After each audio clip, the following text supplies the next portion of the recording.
l'Observatoire Santé Pro BTP présente Quoi de neuf santé, animé par Flavie Flamand. Bonjour à tous, aujourd'hui dans Quoi de neuf santé, on va vous parler des troubles 10. Les troubles 10, ça fait peur, mais derrière ces termes médicaux qui ne semblent annoncer que des galères, eh bien il y a des sensibilités particulières, il y a des aménagements possibles et il y a des solutions. Alors écoutez ce podcast, il va répondre à toutes vos questions. Et je reçois aujourd'hui le professeur Olivier Bonneau. Professeur, bonjour. Bonjour Flavie Flamand. Merci d'être là pour répondre à nos questions, car c'est un vrai sujet que ces troubles 10. Vous êtes pédopsychiatre, spécialiste des troubles du neurodéveloppement. J'aimerais bien que vous nous rappeliez ce que recouvre exactement le terme trouble 10. Alors les troubles 10 sont justement des troubles du neurodéveloppement. Troubles du neurodéveloppement, ça signifie que c'est des troubles qui apparaissent au fond dès la naissance, même s'ils vont cliniquement se manifester parfois un peu plus tard. Et dans ce grand groupe, il y a les troubles du spectre de l'autisme, que les gens connaissent, le TDAH, les troubles déficit de l'attention avec ou sans hyperactivité, et justement ces fameux troubles 10. Qu'est-ce que c'est que ces troubles 10 ? C'est des troubles, au fond, des fonctions d'apprentissage. Donc il y a un grand groupe qui concerne les troubles du langage écrit ou oral. Vous avez parlé de la dyslexie, c'est un trouble du langage écrit. Et puis vous avez les troubles du langage oral, comme par exemple la dysphasie. Et puis vous avez la dyscalculie. Les troubles praxiques, que vous avez évoqués également, sont ce qu'on appelle aujourd'hui les troubles du développement des coordinations.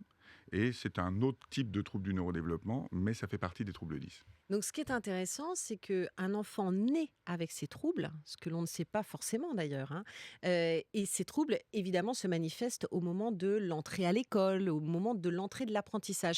Donc on ne parle pas de difficultés scolaires en fait, on parle d'un véritable problème dont on doit être conscient et que l'on doit prendre en charge. Tout à fait, c'est des difficultés pour l'enfant d'apprendre dans le système qui ne serait pas adapté pour lui. Mmh. Donc le système, il est fait pour tout le monde. Et ces enfants qui ont des troubles 10 vont être amenés à être en difficulté, par exemple à ne pas apprendre à lire convenablement et à Pâques de l'année de CP, par exemple, ne pas être encore capable de lire de manière fluide. Donc, est-ce à dire qu'il faut se poser les questions tout de suite par rapport aux troubles 10 ? Parce qu'on peut aussi avoir des élèves qui ont du mal tout simplement à apprendre. Alors, quels sont les signaux, les symptômes qui doivent alerter les parents ? Ce qui doit avant tout alerter, c'est les difficultés scolaires. Mais ces difficultés scolaires, ça c'est de manière générale. C'est-à-dire, j'ai des difficultés, mon enfant n'arrive pas à apprendre convenablement à lire, ou parfois n'a pas l'air de beaucoup aimer l'école. En général, les enfants, ils aiment l'école. Ah bon, vous trouvez ? Moi, j'ai connu plein d'enfants qui n'aimaient pas aller à l'école. Il y en a quand même beaucoup qui aiment. Moi, je suis toujours très frappé. En CP, les enfants sont extrêmement contents de vous montrer comment ils sont capables de lire. Voilà, c'est vrai. Et puis après, on les retrouve en 6e et on nous dit, il n'a jamais aimé l'école. Oui, mais parce qu'en fait, entre-temps, ils ont compris ce qu'était l'école. Voilà. Ils savaient qu'ils en prenaient pour quelques années. Donc, en fait, c'est quand ils arrivent à l'école. Ce que vous nous dites, c'est que c'est véritablement lors des premiers apprentissages que l'on doit repérer ces symptômes. Oui, alors maintenant, les enseignants sont, je trouve, très bien formés, maintenant, depuis plus d'une dizaine d'années, à repérer en particulier les dyslexies, les troubles du langage écrit ou oral, ils sont assez bons. Les troubles du calcul, également, avec le sens du nombre, la capacité de savoir que 2 est plus petit que 8, par exemple. On le voit dans sa tête, mais il y a des enfants qui ont beaucoup de mal à l'appréhender. Et puis les difficultés praxiques, ça, c'est les fameux découpages. Ils ont du mal à faire des découpages, à coller des gommettes au bon endroit, à faire leurs lacets. Ça, c'est les troubles praxiques. Donc ça se repère assez facilement et ça peut bénéficier de rééducation. Je me mets à la place des parents qui nous écoutent. À partir du moment où un trouble 10 est diagnostiqué, il y a des choses à faire, il y a de l'espoir. Il y a beaucoup, beaucoup d'espoir. En fait, la rééducation marche extrêmement bien. C'est impressionnant d'ailleurs, la rééducation en orthophonie marche très bien. Et la plupart, enfin l'immense majorité des dyslexiques diagnostiqués en CP ou plus tard, peut tout à fait avoir une vie strictement normale, lire et avoir une carrière raisonnable. Je suis moi-même dyslexique, donc vraiment, je suis assez détendu sur le sujet. Bon, je fais toujours des fautes d'orthographe, mais bon, j'ai choisi un métier où on considère que l'écriture illisible est un critère positif. Ça doit être ça. Mais en tout cas, avoir un trouble 10, ça n'est pas être condamné à ne pas apprendre. Pas du tout, ça, c'est le message, évidemment, que l'on veut faire passer aujourd'hui. Alors, on va parler de ces solutions maintenant de façon concrète. Comment est-ce qu'on accompagne un enfant qui souffre de trouble 10 ? Alors, pour les dyslexies et les troubles du langage oral ou écrit, c'est vraiment avec la rééducation orthophonique. La rééducation orthophonique, au fond, c'est vous permettre d'apprendre à pouvoir faire quelque chose que tout le monde a l'air de pouvoir faire facilement, c'est-à-dire lire, Mmh. mais que vous n'arrivez pas à faire. Pourquoi vous n'arrivez pas à le faire? En général, parce que vous n'arrivez pas à bien découper les mots. Mmh. Quand un mot est compliqué, extrêmement long, par exemple bâtiment travaux publics, c'est assez spontané. Au fond, le bain de langage dans lequel vous êtes depuis que vous êtes tout petit vous a appris comment on découpait ces mots. Et puis, il y a des enfants qui n'arrivent pas à les découper. Et donc, en fait, une partie de la rééducation orthophonique, et là c'est vraiment pour faire simple, va vous permettre d'apprendre à découper. Et donc, si vous arrivez à découper, vous arrivez à le lire. Parce que la dyslexie, elle vous empêche de lire de manière fluide des mots complexes. Et donc, elle ralentit votre lecture, elle ralentit votre compréhension. Et donc, c'est pour ça que vous avez des difficultés à lire. Donc, ce sont des apprentissages qui sont adaptés. Vous venez de nous expliquer, professeur, différents troubles que l'on peut prendre en charge et accompagner. Autant la dyslexie nous semble familière, la dyscalculie, on comprend de quoi il s'agit. Mais la dyspraxie, on a l'impression que c'est du charabia médical. C'est quoi? La dyspraxie, c'est un trouble très intéressant et qui mérite vraiment, bien sûr qu'on s'y intéresse, mais surtout qu'on fasse des rééducations. Pourquoi? En fait, la dyspraxie, pour se diagnostiquer, il faut évidemment un bilan psychomoteur. C'est souvent le fait d'être maladroit, d'avoir des difficultés à faire ses lacets, de faire tomber les choses quand on les tient et autres. Ça, C'est d'être un peu maladroit, oui, un peu c'est ce qui va se gauche. matérialiser, un peu gauche. Voilà, c'est des enfants qui peuvent être un peu gauche. Mais surtout, quand on fait un geste, quand on doit préparer un geste, par exemple prendre un verre d'eau, on doit d'abord le penser pour faire son plan. On appelle ça la planification. Et à ce moment-là, je fais toute ma petite planification et je prends mon verre d'eau et je l'amène jusqu'à ma bouche. Sauf que, évidemment, le trajet de mon verre d'eau va être un tout petit peu différent de mon plan, donc je dois l'adapter un peu en permanence. Imaginez comme c'est sophistiqué. Puis quand l'eau arrive dans ma bouche, il faut que je déglutisse au bon moment, parce que si c'est trop tôt ou trop tard, je vais étouffer avec mon eau.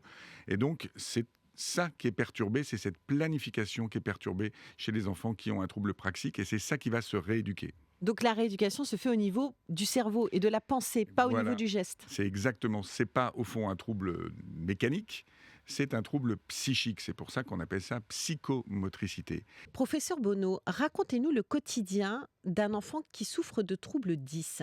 Qu'est-ce qui se passe dans sa petite tête? Le risque principal pour lui, c'est d'avoir l'impression de faire beaucoup d'efforts pour arriver à un résultat qui est pas tout à fait à la hauteur, ni de ses attentes, ni du niveau de ses camarades. Mais tout au long de la journée?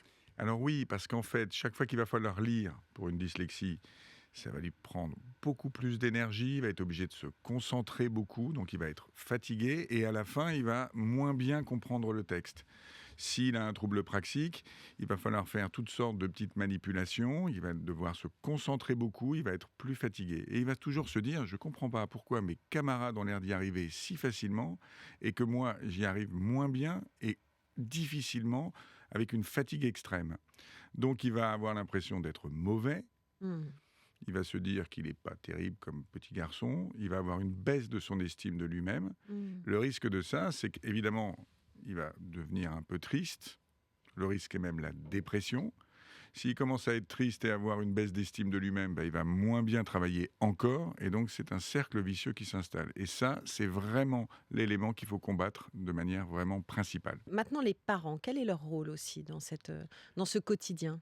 Alors là aussi, les parents, c'est très important qu'on ait fait un diagnostic, parce qu'ils évitent de dire à leur enfant, écoute, fais des efforts. Il n'y a pas de question d'effort à faire là-dedans. C'est pas, il faut être rééduqué, Hmm. il faut s'adapter, mais il n'y a pas d'effort réellement à faire.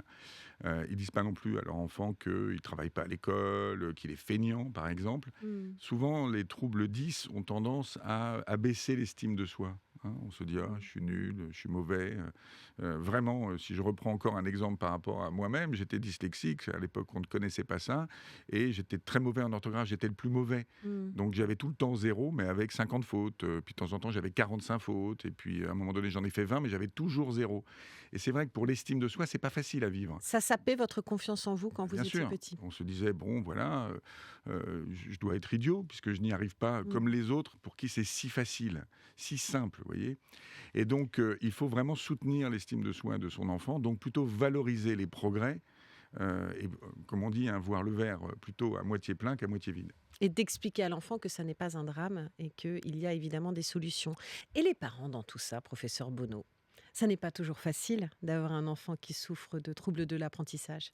Je crois qu'il faut essayer de les rassurer. En tout cas, sur les troubles 10, Il y a vraiment moyen de les rassurer, notamment parce que quand les rééducations sont mises en place, si on peut y accéder facilement, les résultats sont assez rapides quand même. Ce n'est pas des prises en charge qui vont durer des années dans Mmh. tous les cas. Parfois 1 an, parfois 2 ans de séances d'orthophonie. Un dyslexique, on va dire moyen, il n'y a pas le terme comme ça, peut tout à fait progresser, avoir plus besoin ensuite de rééducation. Professeur Bonneau, un message aussi pour les parents. Est-ce que l'on peut adapter les apprentissages aux troubles dont peut souffrir notre enfant? Est-ce que finalement, un enfant 10 ne doit pas suivre un parcours d'apprentissage un peu plus ciblé? Alors, il y a probablement des adaptations à faire. Le bon exemple, c'est les langues. Ouais, Dans les langues, il y a un principe qui s'appelle la transparence orthographique. Qu'est-ce que ça veut dire? Ça veut dire que ce qui est écrit correspond à ce qui va s'entendre. d'accord. Il y a des langues qui sont très proches pour ça, l'espagnol, l'italien, même l'allemand, et des langues qui sont très loin pour ça, comme par exemple l'anglais, que tout le monde apprend. Ce qui fait qu'un petit dyslexique, il va se retrouver plutôt en difficulté en anglais, mais il va être plutôt bon en allemand, en espagnol, en italien. Ça, il faut le savoir à l'avance et peut-être éventuellement passer LV1 italien et LV2 anglais. C'est une petite adaptation, mais qui peut l'aider considérablement au moment du bac, par exemple. Et restaurer sa confiance en lui Exactement. au moment de l'apprentissage. L'idée aussi, pour alléger tout ça, c'est sûrement de diagnostiquer le plus tôt possible. Est-ce à dire que les adultes 10 vivent bien leur quotidien et leur vie d'adulte avec ce trouble-là? Alors, je crois que oui. Parce qu'on n'est plus dans le trouble de l'apprentissage quand on est adulte. Non, alors effectivement, on a aujourd'hui, parce qu'on a encore amélioré nos connaissances sur les troubles 10, on a aujourd'hui une catégorie un peu particulière qui sont les adultes qui se découvrent avoir un trouble 10. Ils se disent, tiens, c'est étonnant, moi j'avais des grandes difficultés, je suis très maladroit, j'arrive jamais à faire mes lacets, ou je les fais, vous savez, avec les grandes oreilles, là, mais pas avec le nœud comme il faut, Comme les enfants. comme les enfants Oui. du départ. Est-ce à dire que j'aurais une dyspraxie, donc un trouble du développement des coordinations? Et donc, on découvre ce genre de trouble, et bien ça se rééduque également à l'âge adulte. La dyslexie aussi, et les dyspraxies aussi, ça se rééduque, même les dyscalculies. En voilà un message plein d'espoir Mais pour se dire au revoir. Merci beaucoup, professeur Bonneau. C'était merci à vous. très éclairant. Aujourd'hui, je suis persuadée que ça a pu justement aider certaines qui nous écoutent. Merci à vous tous d'avoir suivi cet épisode de Quoi de neuf Santé, un podcast RTL en partenariat avec l'Observatoire Santé Pro BTP.